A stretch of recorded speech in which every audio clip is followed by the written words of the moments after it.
প্রয়োগ চ্যাপ্টারের মধ্যে আমরা কি বাই করব মেইনলি প্রমাণ দিয়ে দাও মেইনলি আমরা বাই করব কিটা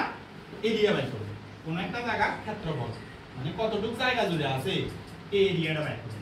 কোন সময় দিয়ে রাখবো যে একটা বৃত্ত দিয়ে রাখছি ঠিক আছে আর একটা কি দিয়ে রাখছি একটা সরল রেখা দিয়ে রাখছি বৃত্ত দিছে সরল রেখা দিছে আর এটা বলতে প্রথম পাদে তাহলে কোন জায়গাটা দেখো প্রথম পাদের কথা কইছে সরল রেখাটার কথা কইছে আর বৃত্তটার কথা কইছে তাদের মাঝখানের জায়গা কোনটা এটা না এই জায়গাটা না মানে এই জায়গাটা বাই করতে দিতে পারে ঠিক আছে কোন কোন সময় এমন দিব আবার কোন কোন সময় কইবো যে অধিবৃত্ত আছে এটা অধিবৃত্ত কইছে একটা উপবৃত্ত আছে আর আরেকটা সরল রেখা আছে ঠিক আছে এবার কইবো যে এটার এরিয়া মাঝখানের এরিয়া প্রথম পাদে তো প্রথম পাদে কইলে কি দা এই এক্স অ্যাক্সিস আর এই রেখাটা আর এই কার্ভটার মাঝখানের জায়গা কোনটা এটা না এই জায়গাটা ক্ষেত্রফল বাই করতে বলতে পারি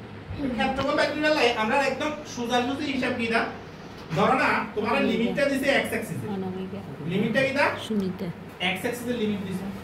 তাইলে এমন হইব ইন্টিগ্রাল y dx আর যদি y অ্যাক্সিসের লিমিটটা দেয় তাহলে ইন্টিগ্রাল x